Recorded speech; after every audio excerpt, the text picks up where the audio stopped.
Ini semua penting kita sampaikan ke anak-anak kita karena pergaulannya luar biasa.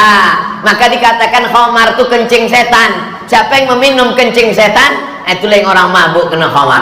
Bismillahirrahmanirrahim. Assalamualaikum warahmatullahi wabarakatuh.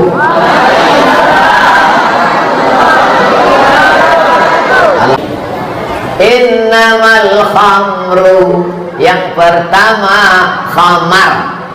Khamar, kain yang menutup rambut ibu namanya khimar. Apa namanya? Khimar. Pakai kha, khimar. Kalau pakai ha koci, himar. Himar artinya keledai. Keledai lebih besar dari kambing, lebih kecil dari kuda, namanya keledai. Adapun yang dikunyah-kunyah itu kedelai. Innamal khamru, sesungguhnya khamar. Khamar itu asal katanya khimar. Khimar artinya kain yang menutup rambut ibu-ibu. Ibu-ibu itu kan pakai telekung, pakai jilbab. Itu di dalam itu ada kain menutup rambutnya. Maka kain menutup rambutnya itu bahasa Arabnya khimar. Kalau kain menutup rambut namanya khimar. Kalau khamar, apa hubungan khamar dengan khimar? Kalau khimar menutup kepala, kalau khamar menutup isi kepala. Orang kalau sudah minum khamar, tertutup otaknya, tertutup isi kepalanya, tertutup akalnya, tak bisa dibedakannya mana kawan, mana lawan, mana musuh, mana tetangga, mana anak orang, mana bini orang, mana bini dia. Namanya khamar. Orang duri menyebutnya apa khamar nih? Tua. Terserahlah, enggak tua, enggak kampun. Khamar itu asalnya anggur. Anggur tuh di Mesir murah pak, murah bu. Musim panas, anggur itu 1 kilo cuma 2 pon. Zaman saya kuliah di Mesir tahun 1998 sampai 2002, 4 tahun saya di Mesir. Musim panas, bulan Juli, bulan Agustus, banjir anggur. Anggur tuh sekilo cuma 2 pon. 1 pon 2000 perak. Berarti sekilo anggur berapa perak? 4.000 perak anggur sekilo, mak. 4.000 perak anggur sekilo. Balik saya ke Pekanbaru, pergi saya ke supermarket, saya tengok 70.000. Gemah ripah loh jenawi, tongkat dan batu jadi tanaman. Tengok anggur 70.000. 4.000 perak harga anggur sekilo. Kalau sudah banjir, anggur-anggur busuk, anggur-anggur berulat, anggur-anggur hitam. Maka anggur ini di Jazirah Arab sejak zaman jahiliyah memang banjir. Akhirnya anggur itu dipijak-pijak, anggur itu diinjak ramai-ramai. Yang menginjak itu kaki yang elok, kaki yang busuk, kaki berkurap ikut menginjak. Lalu kemudian anggur tadi disaring pakai kain. Setelah disaring pakai kain, dimasukkan ke botol. Setelah dimasukkan ke botol, seminggu berbuih dia melalui proses namanya fermentasi. Lalu disitulah otomatis keluar satu zat yang disebut dengan alkohol. Bukan bahasa Arab, walaupun pakai al. Alkohol, almari, aluminium, bukan bahasa Arab. Alkokat, bukan bahasa Arab. Alkohol itu tercipta dengan sendirinya. Siapa yang mau buat alkohol, besok pagi beli anggur sekilo, habis itu di blender. Setelah blender masukkan ke botol, simpan selama seminggu, berbuih dia, maka dia sudah berubah menjadi khamar. Kalau diminum hukumnya haram. Kalau kena kepada pakaian, ikhtilaf ulama. Nanti kita bahas. Innamal khamru, sesungguhnya khamar. Asalnya khamar itu adalah cairan anggur. Bagaimana kalau yang bukan dari cairan anggur? Contohnya apa? Cairan nira. Ada nira di duri. Cairan nira dipotong pangkal kolang-kaling kan? Potong pangkalnya kolang-kaling itu apa? Hah? Terserahlah aku, pokoknya bertangkai, dipotong, habis itu menetes, ditampung pakai bulu, pakai bambu, manis. Tapi kalau dia dibiarkan bermalam, dikasih ragi, berbuih, melewati proses fermentasi, maka dia berubah menjadi ada zat alkoholnya. Maka kalau ada orang minum nira yang sudah fermentasi berbuih, ada alkoholnya, berubah dia menjadi tua. Apa hukum tua? Nanti kalau ada orang menantang, apa hukum tua haram? Mana dalilnya? Ya ayyuhalladzina amanu innamal tua. Mana ada? Yang ada dalam Al-Quran, ya ayyuhalladzina amanu innamal khamru. Yang ada dalam Quran itu khamar. Adapun tua tak ada. Maka dasar pengharaman tua, sabu-sabu, putau, entah apa lagi merek banyak, semua, heroin, narkoba, semua yang menghilangkan akal ini dalilnya adalah qiyas.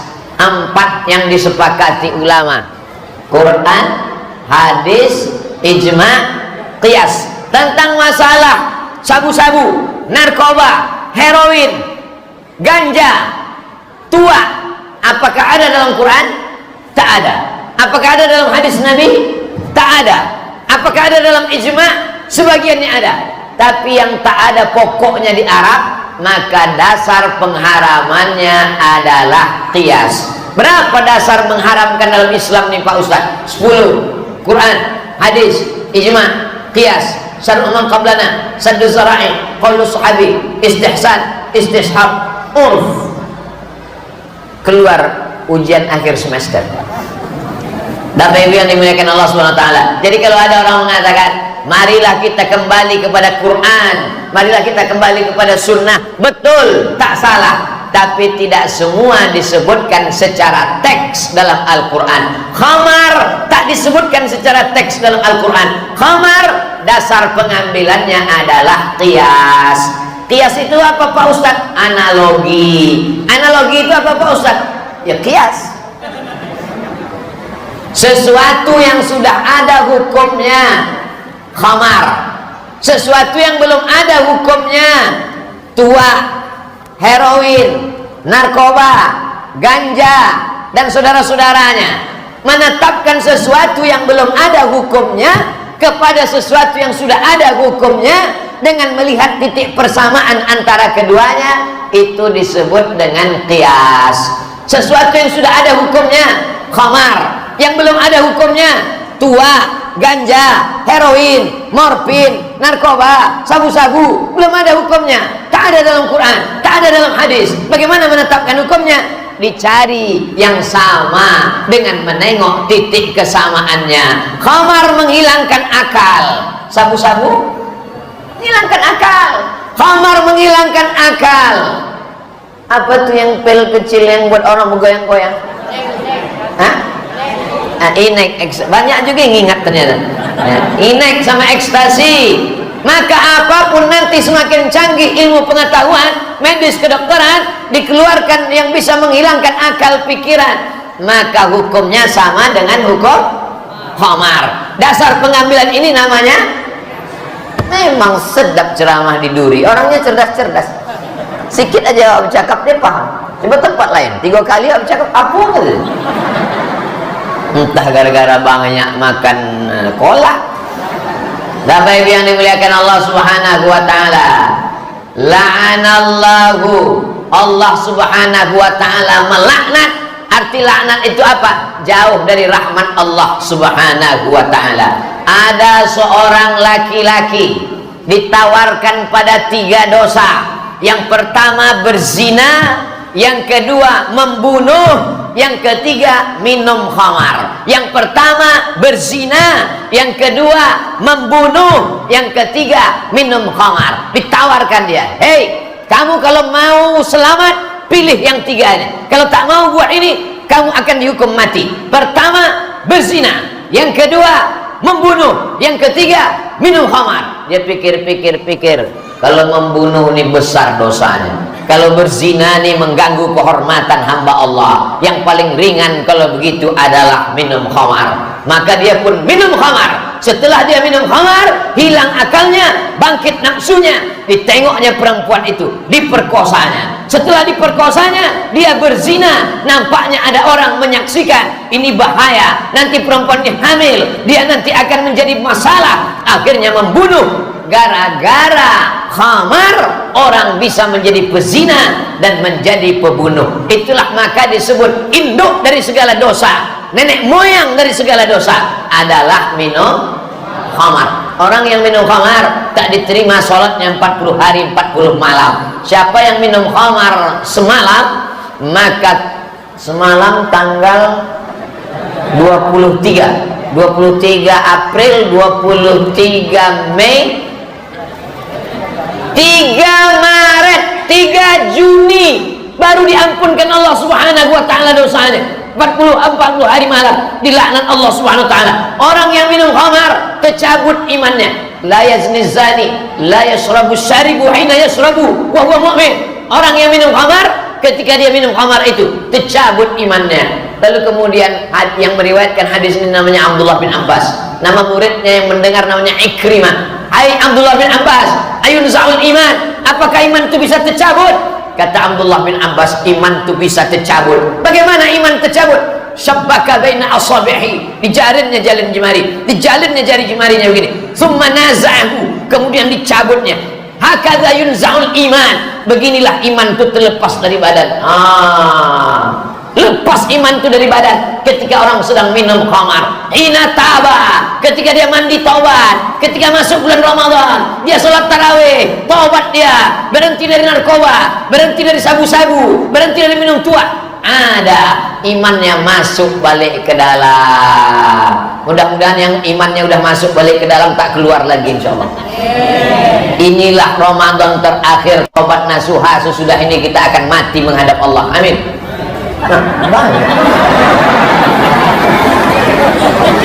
Bagaimana kalau ada rupanya ini tak bisa ngadap ke kanan, asal ngadap ke kanan mati dia. Bagaimana kalau bagaimana kalau ada orang mau minum khamar, duit tak ada karena khamar ini harganya mahal. Akhirnya apa yang terjadi?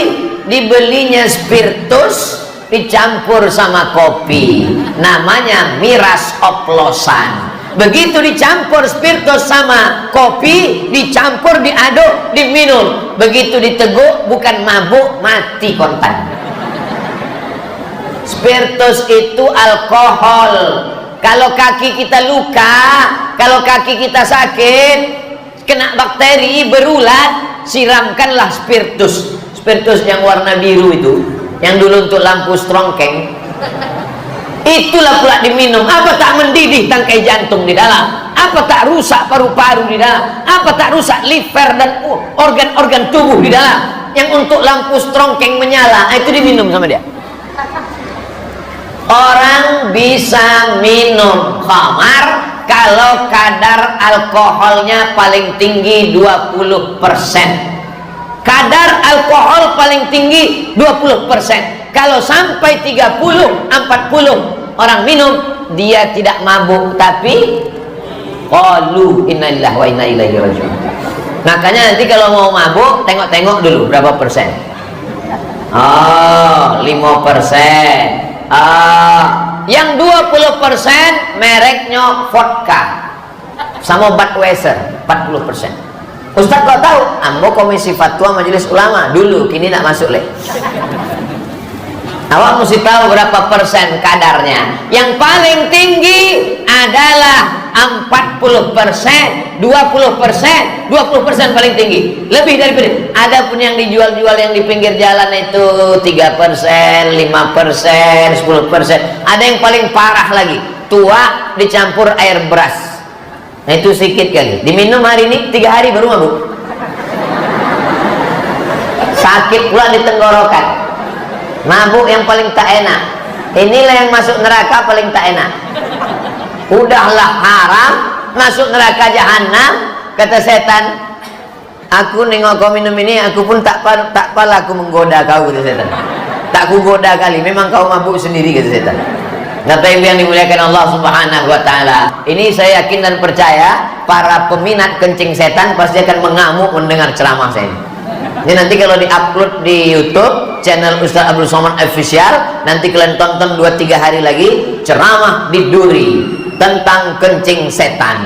Nanti kalau kalian tengok di situ ada yang ngasih jempol terbalik, itulah yang tukang minum kencing setan.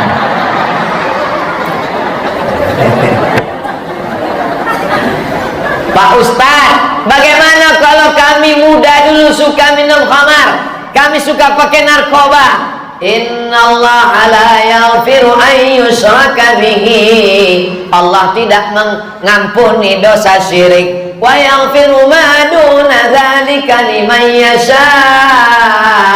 Allah mengampunkan dosa selain syirik. Kabar gembira bagi yang pecandu narkoba, yang dulu mengisap ganja, yang dulu minum khamar, yang dulu minum tua, yang dulu pakai morfin, yang dulu pakai ekstasi. Sebelum masuk dia pakai ekstasi, sebelum dimakannya ekstasi, sebelumnya diminumnya ekstasi, kepanasannya begini dia kipas. Nah, begitu udah masuk ekstasi, kipas itu diam, kepala dia goyang.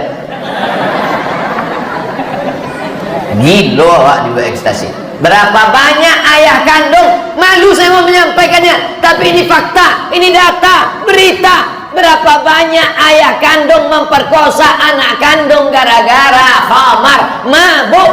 Sudahlah miskin, susah, melarat, minum khamar, balik, mabuk, tak bisa dibedakannya. Mana bini dia, mana anak dia, habis hantam kromo, bantai saja, riba sudi. Nauzubillah. Mudah-mudahan kita diselamatkan dari khamar ini.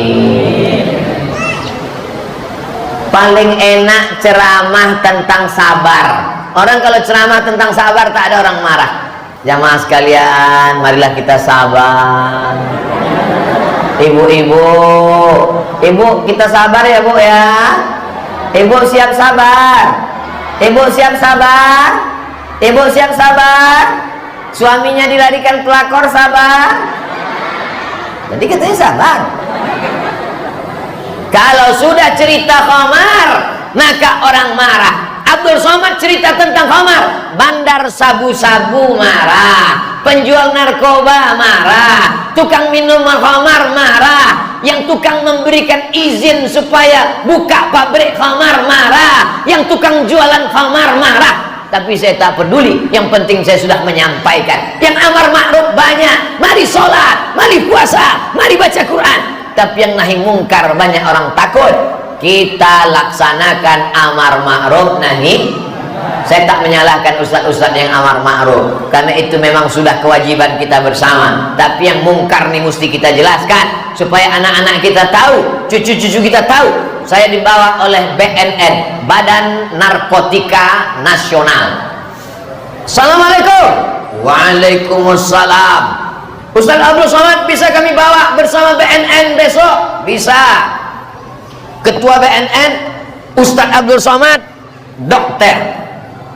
Dokter pun berceritalah, bapak-bapak, ibu-ibu, saudara sekalian, narkoba ini sangat berbahaya sekali. Nanti dia akan masuk ke otak kita, ujung-ujungnya mati. Masuk dia akan ke merusak jantung, merusak mati. Pokoknya ceritanya mati aja semua. Habis itu datang bapak BNN, polisi. Bapak-bapak, ibu-ibu, saudara-saudara, anak-anak muda sekalian, jangan sampai kita pakai narkoba. Nanti pakai narkoba kena pasal sekian, masuk penjara. Ini masuk penjara. Nah yang tadi mati, yang ini penjara. Nah, dianggap mereka Ustaz Somad datang untuk menenangkan. Nah, sekarang mari kita dengarkan Ustaz Abdul Somad tentang narkoba. Siapa yang pakai narkoba, neraka jahanam tempatnya. Tembak aja cocoknya, matikan ya Pak. Lebih ngeri pula lagi Ustaz. 2-3 hari sesudah itu menelponlah ibu tadi. Kebetulan yang sama kami itu dokter, ibu-ibu. Assalamualaikum. Waalaikumsalam. Ini betul nomor Ustaz Abdul Somad? Betul, tak salah lagi. Bu siapa? Saya dokter. Oh iya Bu dokter. Kita kemarin sama waktu penyuluhan Badan Narkotika Nasional Pak Ustaz. Iya Bu, iya Bu. Apa tuh Bu? Ustaz Somad, ini orang kena narkoba tidak selesai dengan dokter dan polisi, tidak selesai dengan penjara. Orang yang kena narkoba ini mesti disehatkan melalui sentuhan agama.